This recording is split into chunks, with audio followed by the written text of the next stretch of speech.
dire qu'ils ne mènent pas la vie dure, qu'ils ne manquent de rien pour combler leur faim. À quoi bon vouloir voler de ses propres ailes?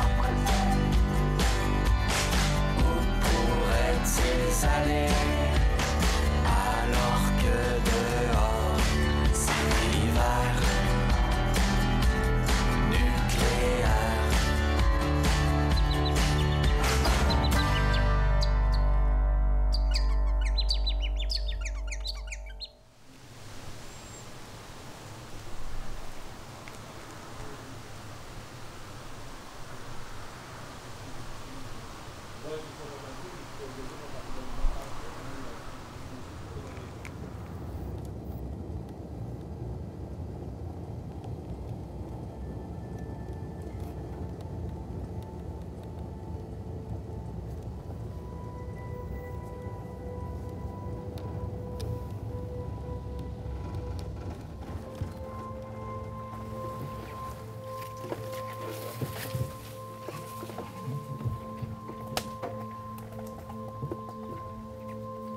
Bonjour, on est au Jardin d'Ambroisie. C'est quoi? On dit bonjour, on est au Jardin d'Ambroisie. Moi, c'est Marie-Ève et Francis. On est une ferme d'agriculture biologique.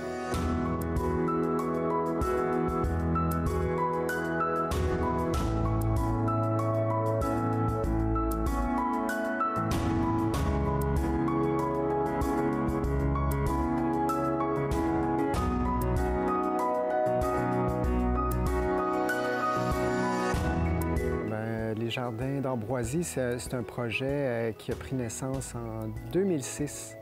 La terre a été achetée en 2005, mais il y a eu beaucoup de travaux à faire. C'était vraiment des champs qui étaient un peu à l'abandon, donc des pâturages de chevaux. Même qu'ici, cette portion de terre ici dans la région était considérée comme... Les gens du village me disaient « Ah, t'es dans les terres de Caïn ». Puis c'était vraiment pas facile. Puis en tant que fermier ou agriculteur qui commençait, qui était à ses débuts, j'avais vraiment pas beaucoup d'expérience, mais on a mis beaucoup d'amour, beaucoup de travail, beaucoup d'essais et erreurs pour créer justement des jardins qui produisent là, des légumes certifiés biologiques. C'était tout ça dans le but d'offrir aux familles, surtout de Montréal, une source de légumes vraiment sans produits chimiques, sans produits toxiques, bons pour la santé et aussi des produits qui ont été cultivés en respectant le plus possible là, des normes environnementales puis qui stimulent même la biodiversité dans le micro-environnement qu'on est. Ouais, avec ça, on va mettre...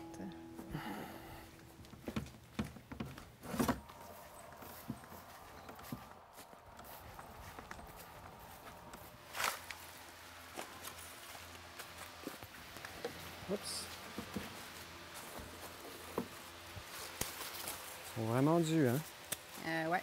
Moi, je suis arrivée en 2012. Saul, on se base sur les enfants. Saul est arrivé en 2013, fait que j'étais arrivée un an avant. Moi, j'ai un background en nutrition, en diététique. Puis c'est ma première année vraiment à travailler avec Francis, avec l'équipe des jardins. J'ai toujours été en nutrition, en cuisine. C'était vraiment l'aspect nutritionnel puis culinaire, moi, qui m'intéressait. J'avais rencontré Francis au marché. J'ai acheté mes légumes au kiosque des Jardins d'Ambroisie. Puis, c'est ça, mais en fait, j'ai arrêté le traiteur l'an passé. Puis cette année, c'est la première année vraiment que C'était un essai. C'était un deuil un peu d'arrêter de cuisiner. Mais en fait, je cuisine tout le temps, on s'entend, mais tu sais que ce soit un métier. Puis j'ai vraiment... je suis tombée en amour avec l'agriculture, avec surtout les tomates. J'avoue que j'ai un faible pour les tomates. Fait que cette année, j'étais dans les serres. Je suis encore beaucoup dans les serres, à m'occuper d'elles, de rajeunir, attacher, puis récolter les tomates. Puis je fais un paquet d'autres choses, mais vraiment, c'est ça. C'est un essai, mais un essai super concluant de me joindre à l'équipe et de travailler avec Francis.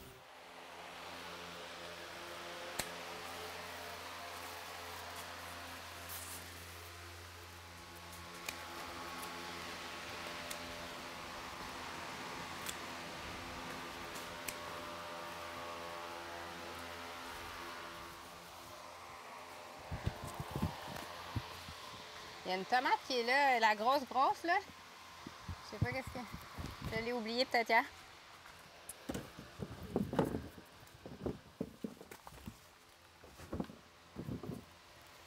Le chandail. Encore le meilleur, là. Super.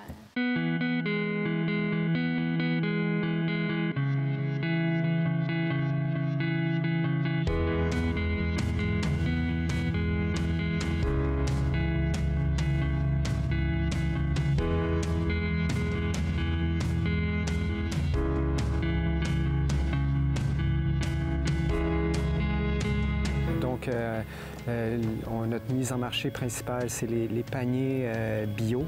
Donc, on fait partie du réseau d'Équiterre et le panier est constitué vraiment là, de A à Z. Donc, de l'aubergine au zucchini, on essaye de diversifier au maximum ce que les gens vont retrouver dans leur panier. Puis, de plus en plus, on a développé aussi les fruits, les petits fruits, parce que c'est quelque chose qui est vraiment apprécié. On le sent quand on a des portions de fruits dans le panier, les gens sont vraiment heureux. Fait qu'on a planté beaucoup d'arbustes qui commencent à donner toutes sortes de choses. La cabrise, l'argousier, la mélange, les framboises. Les prunes, les pommes, les poires. Cassis, même. Les cassis. Fait qu'on a une belle diversité de fruits. C'est justement, les gens apprécient beaucoup. On est vraiment réputé aussi pour avoir une grande diversité de légumes, de feuillages. On valorise même les mauvaises herbes. Tu sais, c'est l'amarante, le chou gras, le pourpier. C'est sûr que les partenaires vont en avoir au moins une fois dans le panier. C'est un extra dans le panier. On veut faire découvrir ça. On les a ici, c'est biologique. Puis moi, mon background culinaire me faisait valoriser ça avant. Puis je veux encore que les gens connaissent ça puis puissent les utiliser aussi.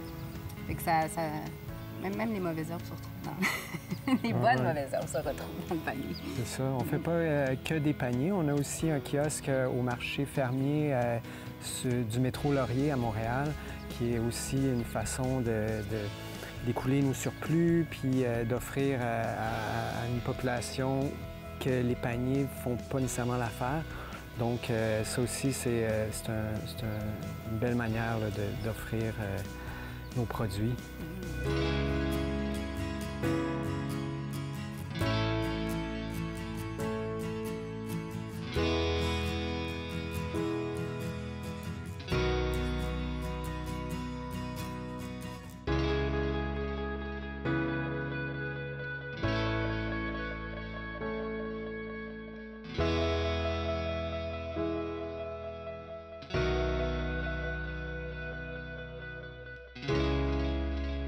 On est en ce moment dans la serre à semis, dans laquelle on fait pousser toutes les semis qui vont ensuite aller au champ pour continuer leur croissance. Mais on les part ici. Ça nous donne une petite assurance d'amener au champ vraiment là, des plates-bandes bien remplies et que les petits plants partent avec un petit avantage sur les mauvaises herbes. Donc, on part tout ça ici. On part de tout, le concombre, radicchio, choux chinois, d'autres brocolis, des laitues. Puis donc, on en profite aussi dans cette serre-là, vu qu'on la chauffe, pour partir des plants de tomates. Parce que la tomate, c'est vraiment un des légumes les plus populaires des consommateurs. Donc, on essaie d'amener des tomates là, très tôt au marché et dans les paniers. Donc, on en profite pour les partir ici. Là, c'est ça. En ce moment, il y a beaucoup de semis, comme on disait tantôt, comme on est au mois de juillet, c'est surtout des semis pour l'automne. Hein? Fait que c'est pour ça qu'on a beaucoup de variétés de choux, puis des bok choy, des laitues, des melons, radicchio, c'est ça.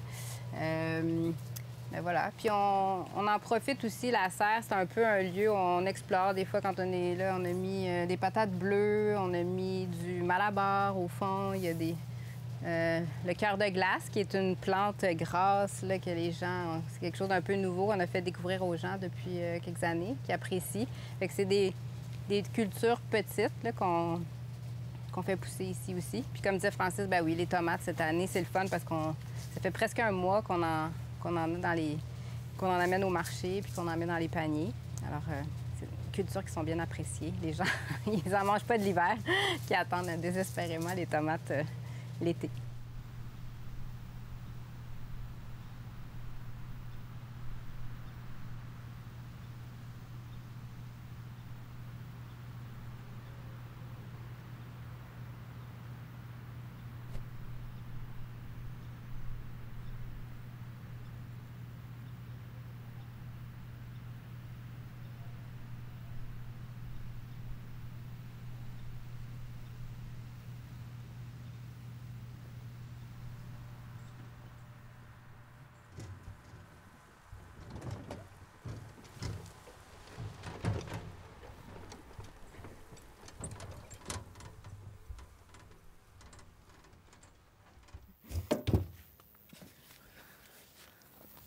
Ben, peut-être, toi, tu es allergique au... Pas du tout.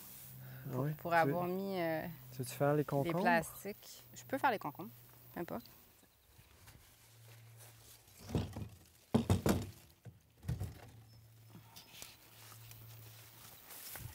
les belles courgettes.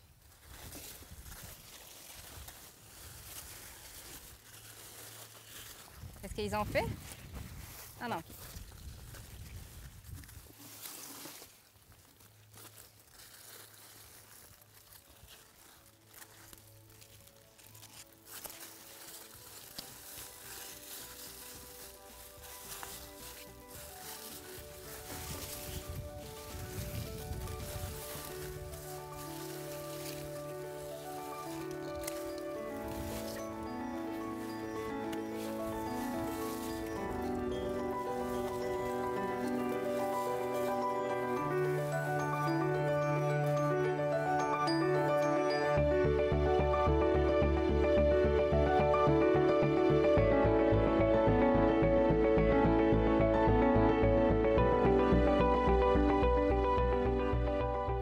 Le quotidien, c'est qu'il y a comme la portion avant les récoltes. Et ça, c'est vraiment une période où on peut travailler vraiment beaucoup, quasiment du 6-7 jours sur 7, parce qu'il faut établir les jardins. Donc, il faut vraiment planter le plus possible, profiter de cette période où il y a encore, où c'est pas encore la grosse canicule, c'est pas encore les grosses chaleurs. Donc, on travaille très fort. Puis une fois que les récoltes commencent, que les paniers vont commencer, là, on a plus une routine quotidienne ou hebdomadaire avec des récoltes, comme on fait des livraisons le mercredi, jeudi et dimanche. Donc, le mardi, c'est vraiment les récoltes pour le panier. Le mercredi, c'est pour les récoltes, c'est pour le panier du jeudi. Puis, donc, le vendredi, on va faire plus de maintien des cultures. Le samedi, c'est déjà des récoltes pour le dimanche. Puis, le lundi, on prend ça, relax. Toute l'équipe est pas mal. Il y a tout un aspect administratif, c'est sûr, là, où est-ce qu'on s'assure de regarder là, au niveau des partenaires quand on fait les paniers, c'est combien de paniers, qu'est-ce qu'il va avoir le plan aussi du panier, planifier qu'est-ce qu'on va mettre dans le panier. Normalement, ça a été planifié à l'hiver. Souvent, on fait nos planifications l'hiver, mais c'est sûr que selon la température, là, on le voit en ce moment, qu'est-ce qui se passe. Fait que selon la température, des fois, ce qu'on avait prévu, c'est pas nécessairement ça qui se passe. Fait qu'il faut toujours aller jeter un coup d'œil au champ, confirmer que c'est bien ça qu'on va mettre dans le panier. Ça. Écrire l'infolette, on est très généreux. On écrit avec Francis, c'est vraiment un travail d'équipe. On écrit aux partenaires, puis on aime leur partager aussi, pas juste ce qu'il va y avoir dans le panier, mais aussi l'esprit, qu'est-ce qui se passe à la ferme, qu'est-ce qu'on vit en ce moment. Oui, il fait chaud, mais il y a comme plein d'autres choses que c'est le fun. Puis les gens, ils apprécient beaucoup ce partage d'informations à la ferme. Fait que l'espèce de côté, c'est ça, administratif. Sinon, il y a beaucoup de désherbage. Parce qu'avec c'est une tâche. Des fois, il y a des semaines où la gang peut passer beaucoup de temps à désherber. On est en bio, on peut pas... qu'on arrache tout. c'est notre... autre activité. On fait encore un peu de semis, mais beaucoup moins qu'au printemps, évidemment. Fait qu'il y a encore des semis là, pour tout ce qu'il va y avoir cet automne, mais c'est presque terminé, les semis. Ouais.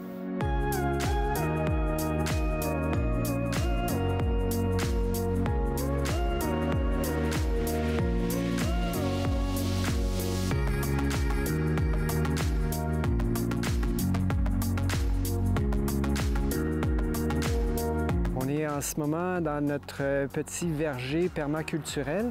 C'est en 2013, on a établi ce verger-ci parce qu'on a réalisé que cultiver des plantes vivaces comme des arbres fruitiers, des arbustes, c'était aussi très bon pour la ferme, pour l'entité, l'organisme de la ferme. Ça amène beaucoup, ça amène des rendements, des récoltes, de la productivité, mais aussi ça amène un espace pour la biodiversité de s'installer. Donc on parle d'oiseaux, il est question aussi des petits rongeurs, de couleuvres. Donc on a vraiment senti depuis que l'établissement du verger une augmentation de la biodiversité sur la ferme. Donc c'est vraiment un ajout important. Donc, à chaque fois qu'on veut qu'on plante une plante annuelle, il faut bouleverser le sol, il faut travailler le sol pour pouvoir l'établir. Donc, tandis que les plantes vivaces, elles sont là pour longtemps. Et le sol aime ça. Le sol au pied d'une plante vivace est beaucoup plus diversifié. Donc, on a vraiment eu l'idée d'intégrer les deux. Donc, en ce moment, entre les rangs du verger, on est capable de produire des plantes annuelles comme le maïs sucré en ce moment. Puis, ça crée vraiment un micro-environnement très propice à la culture de toutes sortes de plantes annuelles à cause de la présence des oiseaux, des petits prédateurs et aussi de la protection que le verger octroie aux cultures. Donc, on va essayer même d'en développer encore plus dans l'avenir.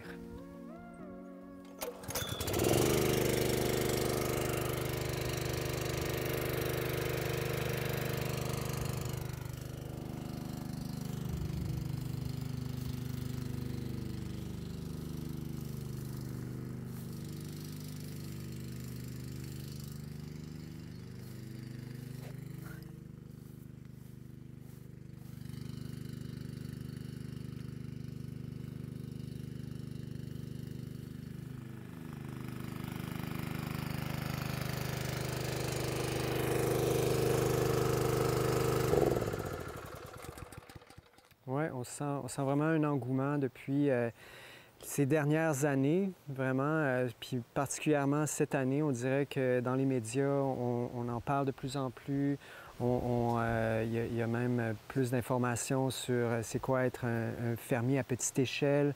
Puis, fait qu'il y a vraiment un engouement, même chez les jeunes, de partir des fermes. Puis aussi tout cet aspect environnemental, puis d'où proviennent nos légumes, nos produits. Oui, d'où ils proviennent, comment ils sont produits aussi. Les gens, c'est sûr qu'en étant souvent français, c'est là, moi je suis là. Notre équipe, c'est ça qui est bien, c'est que c'est des gens qui sont au champ, qui sont aussi dans les marchés ou qui donnent les paniers. Fait que ça fait que on peut vraiment leur dire, on est très transparent, on leur dit exactement ce qui se passe, comment on cultive. On dit on est bio, mais hier, on avait notre inspectrice qui est venue puis qui nous félicitait d'être au-delà du bio même. Fait que ça, c'est des choses qu'on peut faire remarquer aux gens, mais c'est ça, je trouve. Moi, ce que j'ai remarqué, c'est que les gens ils veulent confirmer parce qu'il y a une panoplie d'infos qu'on retrouve, est accessible, l'information, mais elle est diverse. Fait que les gens, ils viennent beaucoup confirmer.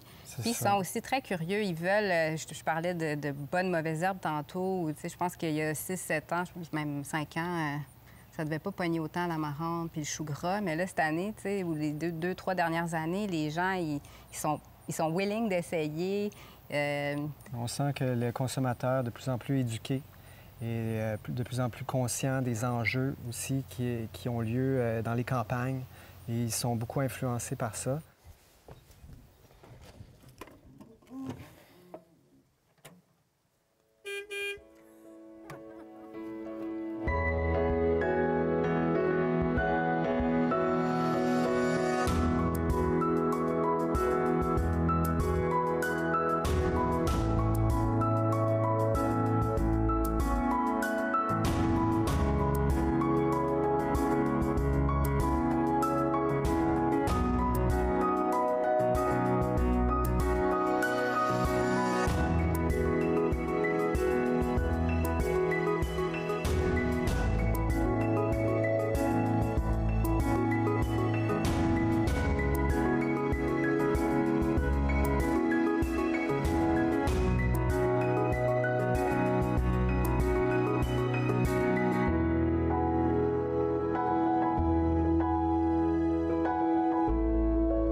on pourrait dire que oui, il y a vraiment un petit surplus à payer pour manger du bio. Ça, c'est surtout le cas quand on l'achète en épicerie, parce que là, il y a beaucoup d'intermédiaires et donc, oui, ça coûte un peu plus cher. Mais quand on est capable d'aller au marché ou quand on est capable d'avoir son panier bio, on voit là qu'on réalise que le prix est vraiment égal, sinon moins cher que le conventionnel qu'on achèterait à l'épicerie. Puis il y a aussi un autre facteur qui est important à savoir, c'est que dans le prix plus cher du bio, bien, il y a comme une assurance santé qui, elle, vaut énormément. Fait que quand on achète des produits moins chers, pas bio, conventionnels, bien, il y a un risque santé, si on peut dire, qui, lui, peut coûter très cher à long terme ou en bout de ligne. Moi, je rêve de développer l'auto-fertilité de la ferme. Donc, de ne plus à dépendre de l'extérieur ou d'intrants extérieurs pour pouvoir faire grandir ou pousser les légumes qu'on a. Puis aussi... Francis est un passionné du sol. Oui, donc vraiment de développer le sol, de travailler avec le sol, puis même de s'en aller vers une agriculture végétale où on ne dépend plus non plus de sous-produits de l'agriculture animale pour faire pousser des végétaux. Donc, on travaille là-dessus, on fait des expériences, on fait beaucoup d'essais et erreurs pour y arriver, mais ça fait partie de nos objectifs en ce moment, de pouvoir développer ça. Parce que nous, on est végétaliens, juste un petit... on est végétaliens, puis on s'est rendu compte, c'est encore le côté nutritionnel, mais tu sais qu'en nutrition, tu n'as pas besoin d'animaux pour être en santé. Il y a plein de preuves qui disent qu'on n'a pas besoin d'animaux pour être en santé, puis on se rend compte que le sol, c'est pareil. Que finalement, ces fumiers, c'est peut-être pas si nécessaire pour avoir un sol en santé, qu'il y a plein d'autres choses qu'on peut faire. Donc,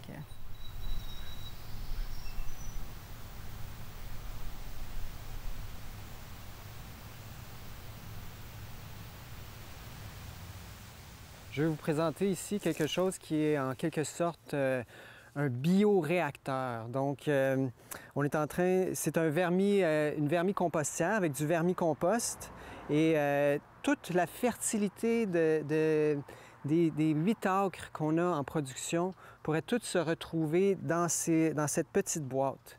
Puis, venez voir ça, je vais vous montrer qu'est-ce qui se passe à l'intérieur. Fait que ici, c'est les vers de terre en action. Fait que si on peut voir ici, on ne fait qu'ajouter de la matière organique pour nourrir des vers de terre. On les voit ici, ils sont très, très nombreux, très abondants. Puis eux autres, ils travaillent constamment pour fabriquer un humus qui est très, très riche et très microbiologiquement diversifié. Et donc, cet humus-là, ce vermicompost-là, va nous servir pour fabriquer un thé de compost, donc un liquide magique dans lequel on va multiplier tous les micro-organismes qui se trouvent dans notre vermicompost. On va les multiplier dans un brasseur avec beaucoup activement aéré. Donc, ces micro-organismes-là, c'est des micro-organismes aérobiques et qui se multiplient dans un milieu aérobique. On va juste leur ajouter un peu de mélasse comme source d'énergie et quelques autres ingrédients pour stimuler leur multiplication. Puis après ça, on va utiliser ce thé de compost et on va l'appliquer sur les cultures, sur le sol des cultures pour vraiment stimuler la microbiologie du sol qui, elle, va nourrir ensuite les plantes.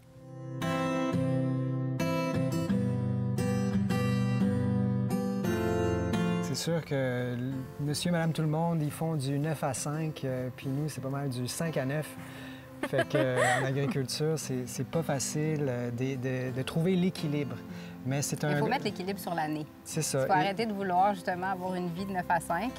Il faut vraiment voir l'équilibre, comme tu disais, sur l'année, puis se dire, peut-être que nous, on a cet avantage que peut-être février, mars, bien, on part, on On a fait quelques voyages avec les filles, avec les enfants, puis les week-ends. Moi, j'arrive à me libérer un petit peu plus. Francis, c'est peut-être un petit peu moins là, mais avec les filles, on arrive à faire des sorties. Puis je pense qu'on travaille, cet avantage-là aussi, qu'on travaille beaucoup avec elles. On les intègre, on les a fait désherber, on les a fait faire des semis. Là, maintenant qu'il y a les paniers, elles peuvent nous aider à faire des petits casseaux de tomates cerises.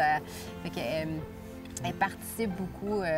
Elles viennent avec nous, elles nous accompagnent. Fait que ça, je considère que ça fait partie de l'équilibre aussi, d'avoir les enfants avec nous, de travailler avec elles, de voir que papa puis maman... Puis c'est notre vie aussi, c'est quelque chose... on fait pas vraiment... En tout cas, moi, je fais pas vraiment la distinction entre le travail puis c'est comme un long chemin, puis on y va, tout le monde ensemble, puis c'est ça. Faut arrêter de voir la vie comme on a peut-être l'habitude de nous la présenter, mais on crée nous-mêmes notre équilibre, là, puis on se consentir pas pire.